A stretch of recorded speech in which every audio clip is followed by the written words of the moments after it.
Good morning students.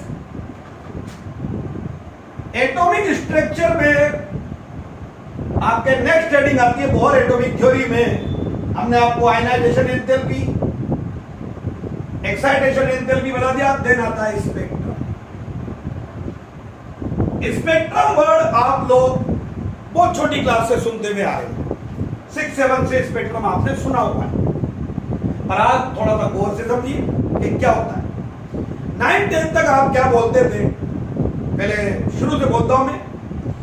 Splitting of white light, splitting of white light into different colours is called dispersion. और वही बोलते थे आप, a band of 7 colour is called spectrum. पर आज गौर कीजिए कि वहां जो डिफरेंट कलर की जो है रेडिएशन है, तो उनकी सबकी एनर्जी अलग अलग है। एनर्जी अलग है तो प्लांक क्वांटम थ्योरी लगाएंगे, दैट मीन उनकी वेवलेंथ अलग है। E is equal to hc over lambda. Energy अलग है यानी उनकी फ्रीक्वेंसी अलग है। तो स्पेक्ट्रम का मतलब एक्चुअल में होता है group of radiation which have different energies. Group of radiations which have different energy is called spectrum. अब और ने जो करा है वही पढ़ने जा रहे हैं हम। इसका डायग्राम भी आता है और इसकी पूरी थ्योरी भी आपके पास में। तो आपके पास में आता है स्पेक्ट्रम ऑफ हाइड्रोजन, यानी हाइड्रोजन स्पेक्ट्रम। हाइड्रोजन स्पेक्ट्रम लीजिए, मैंने क्या फॉर्मूला बनता है, क्या केस बनते हैं, उसी ये आपके पास में first orbit n is equal to 1। ये आपके पास में सेकेंड ऑर्बिट, डिफरेंस ज्यादा होता है। ये आपके पास में थर्ड ऑर्बिट, ये आपके पास में फोर्थ ऑर्बिट। जैसे जैसे ऊपर तक जाते जाते हैं एनर्जी डिफरेंस कम होता जाता है।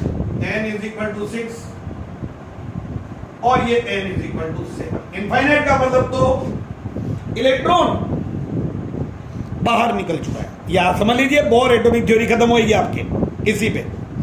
स्पेक्ट्रम फिर इसके ड्रॉबैक और उनको दूर करने के लिए मॉडर्न थ्योरी आएगी। तो देखिए, when electron jump from higher level to first orbit, वो 7 से आ रहा है फर्स्ट पर, 7 से आ रहा है फर्स्ट पर। डिफरेंस कैसे निकालेंगे मैंने आपको कल ही बताया, E7 माइनस E, तो रेडिएशन आ जाए इस वाले। वो 6 से आ रहा है 1 पर, आ सकता है। 4 से आ रहा है 1 पर, 4 से आ गया, सॉरी 5 से 1 पे, 4 से 1 पर, 3 से 1 पर, और ये 2 से 1 पर। तो ये जितने भी रेडिएशन है इन सबको ग्रुप को बोलते हैं हम लोग लाइमन सीरीज। ये लाइमन सीरीज है। तो कभी भी लाइमन वर्ड आ जाए तो इसका मतलब इलेक्ट्रॉन हायर लेवल से फर्स्ट ऑर्बिट में आ रहा है। और ये जितनी भी रेडिएशन है इनकी अगर आप, ये जो है जितनी भी दे रखी है आपको, इनकी अगर आप एनर्जी कंपेरिजन करोगे तो वो यूवी लाइट जो है उससे बिलोंग करती है। ये यूवी लाइट से बिलोंग करती है, ज्यादा ये बात है। हायर लेवल से अगर ये डायग्राम आता है बनाने के लिए भी, और इसका पूरा मतलब इलेक्ट्रॉन हायर लेवल से सेकंड में आया, एनी हायर लेवल, किसी भी हायर लेवल से वो अगर सेकंड पर आया तो इट इज कॉल्ड बामर सीरीज। ये बामर सीरीज होती है। ये लाइमन, ये बामर। और इसकी एनर्जी जो है आपके विजिबल रीजन जो है उससे बिलोंग करती है, उसके करस्पॉन्डिंग होती है, विजिबल रीजन के करस्पॉन्डिंग। इलेक्ट्रॉन अगर जंप करके हायर लेवल से थर्ड ऑर्बिट पर भी आ रहा है, ये थर्ड पर आ रहा है, तो इसको हम बोलते हैं पास्टन सीरीज। और ये बिलोंग करता है इंफ्रारेड से। इसकी एनर्जी बिलोंग करती है इंफ्रारेड से। मैंने आपको इलेक्ट्रोमैग्नेटिक वेव की एनर्जी का डिक्रीजिंग ऑर्डर बताया था। Cosmic rays, gamma rays, X rays, याद आ रहा होगा, ultraviolet, visible, infrared, microwave, radio wave. Paschen के बाद अगर वो आ रहा है फोर्थ पर में, तो उसको हम बोलते हैं ब्रैकेट सीरीज। ये ब्रैकेट, ये भी इंफ्रारेड से बिलोंग करती है। अगर वो फिफ्थ पर आ रहा है तो उसको बोलते हैं फंड, PAPUND, ये भी इंफ्रारेड को बिलोंग करती है, फार इंफ्रारेड। और अगर वो 6 पर आ रहा है तो उसको हम बोलते हैं हम्फ्री सीरीज, और ये भी इंफ्रारेड को ही बिलोंग करती है। तो ये आपके जो बोर्ड पर बना हुआ है ये है diagram of hydrogen spectrum. Spectrum का मतलब मैं बता चुका हूं आपको, group of radiations which have different energies, तो अलग अलग का तो एक स्पेक्ट्रम बन रहा है आपके पास में। अगर इलेक्ट्रॉन किसी भी हायर लेवल से फर्स्ट में आए, याद रखना डायमंड सीरीज, हायर लेवल से अगर वो 2 पर आ रहा है बामर सीरीज, 3 पर आ रहा है पास्चर सीरीज, 4 पर आ रहा है ब्रैकेट सीरीज, 5th पे आ रहा है यहां पर फंड सीरीज, और 6 पे आ रहा है हम्फ्री सीरीज। अब इसमें आपके कैसे न्यूमेरिकल बनते हैं देखा, एक बार आप गौर कर लीजिए।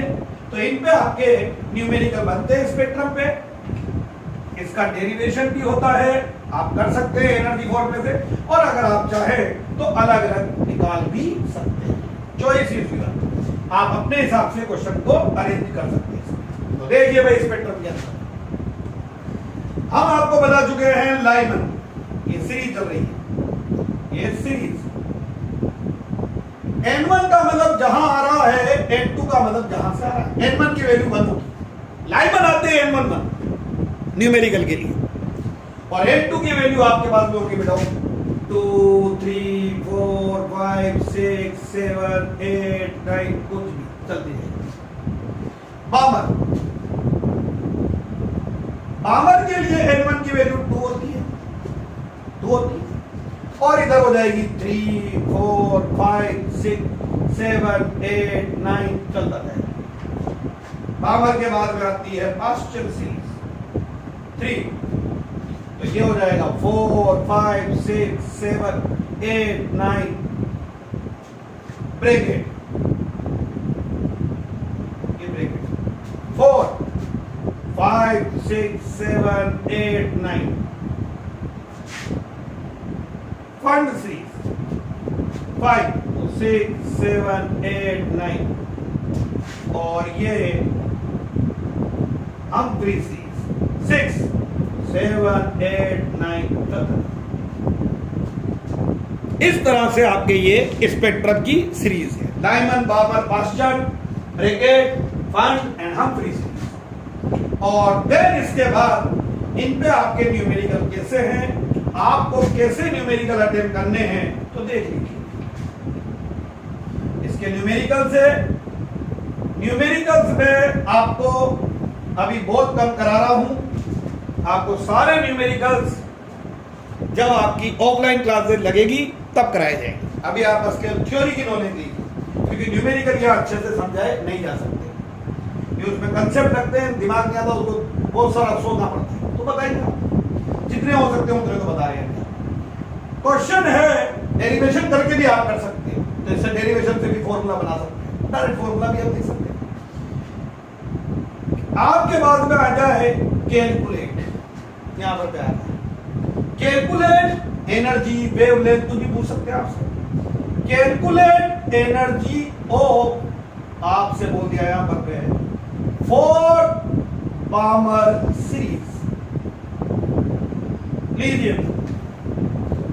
Calculate energy of fourth Balmer series, जो फोर्थ बामर सीरीज की रेडिएशन है उसकी एनर्जी आपको कैलकुलेट करनी है। देखते बामर सीरीज आते ही सबसे पहले तो आपको कोई एटम नहीं दे तो आप हाइड्रोजन मानते हैं, 4 हाइड्रोजन, क्योंकि हाइड्रोजन पे रिसर्च हुई है। नील्स बोर की ये ड्रॉबैक है कि it's applicable only species which contain 1 electron, like hydrogen, helium plus, Li+2, इन पर एप्लीकेबल होता है। Beryllium +3 only 1 electron species, multi electronic species पर ये एप्लीकेबल नहीं होता। तो आगे ड्रॉबैक को तो कर, ठीक है। फॉर हाइड्रोजन आपके लिए बता दिया Z = 1 होता है। बामर सीरीज, ये बामर सीरीज, अब कैसे आपको सोचना है, फॉर्मूला सब होता है। N1 की वैल्यू होती है और N2 आपको कैलकुलेट करना है। N2 आपको कैलकुलेट करना है न्यूमेरिकल के लिए। वो आपसे इस बामर सीरीज जो फोर्थ है इसकी वेवलेंथ पूछ सकता है, इससे आपको इसकी फ्रीक्वेंसी पूछ सकता है, इसका वेव नंबर पूछ सकता है, एनर्जी आती है तो सब आपको आता है, सारे फॉर्मूले मैंने आपको बता दिए। N2 अब आप सोचेंगे इलेक्ट्रॉन अगर 3 to 2 आ रहा है, फर्स्ट यहां से काउंट करते हैं 3 to 2 फर्स्ट बामर लाइन, 4 to 2 आ रहा है सेकंड बामर लाइन, 5 to 2 आ रहा है थर्ड बामर लाइन, और अगर 6 to 2 आ रहा है फोर्थ बामर लाइन। ऐसे कैलकुलेट करेंगे। मैं आपसे बोल दूं थर्ड पार्शियल लाइन, तो आप कैसे कैलकुलेट करोगे? For partial series n1 is equal to 3, n1 is equal to 3, तो 4 to 3 first partial line, 5 to 3 second partial line, और 6 to 3 थर्ड पार्शियल लाइन, तो उसके लिए 6 हो जाएगा। तो यहां पर मैं n2 की वैल्यू 6 होगी। 3 to 2 first बामर line, 4 to 2 second बामर line, 5 to 2 third बामर line, और 6 to 2 फोर्थ बामर। अब क्या दिक्कत है? आपको एनर्जी का फॉर्मूला पता है, minus 2.18 into 10 to the power minus 18 into Z square over n square joule per atom. आप करेंगे क्या? और आप पहले तो E2 की एनर्जी कैलकुलेट करेंगे, फिर E6 की एनर्जी को कैलकुलेट करेंगे, और del E is equal to आप लेंगे E6 माइनस E2। ये सोल्व करके आपके पास एनर्जी आ जाएगी। इस तरह से अगर आप सोल्व करेंगे तो आपके पास में एनर्जी आ जाएगी बामर की जो फोर्थ लाइन है, fourth Balmer line, fourth Balmer series energy आ गई। E2 की निकाले हुए E6 दोनों डिफरेंस ले लीजिए। वो अगर इसकी वेवलेंथ पूछ लेता तो del E is equal to SC over lambda, तो लेमडा इधर ले जाते हैं SC ओवर डेल। अगर वो इसकी फ्रीक्वेंसी पूछता तो del E is equal to H2, और अगर वो इसका वेव नंबर पूछता, क्या पूछता? वेव नंबर, तो लेमडा निकाल करके आप बोल सकते हो wave number is equal to reciprocal of lambda. Formula बना सकते हो, वैल्यू पुट कर सकते हो, इंटरकलेक्ट कर सकते हो। तो इस तरह से आप हाइड्रोजन के स्पेक्ट्रम पर रिलेटेड न्यूमेरिकल्स करेंगे। आप इन दोनों को मिलाकर के भी फॉर्मूला बना सकते हैं, तो इसका डायरेक्ट फॉर्मूला भी बन जाता है, जिसके अंदर में रेडबर्ग कांस्टेंट आता है R, वो फॉर्मूला भी हम आपको बता देंगे, पर अभी तो आप इस मेथड से कर सकते हैं। तो इस क्वेश्चन को सोल्व कर ले। बामर लाइन, उसकी एनर्जी, उसकी वेवलेंथ, उसकी फ्रीक्वेंसी या उसका वेव नंबर, हम कुछ भी आपसे पूछ सकते हैं, ठीक है। और इसके आगे का आपको नेक्स्ट वीडियो में बताते हैं। Thank you.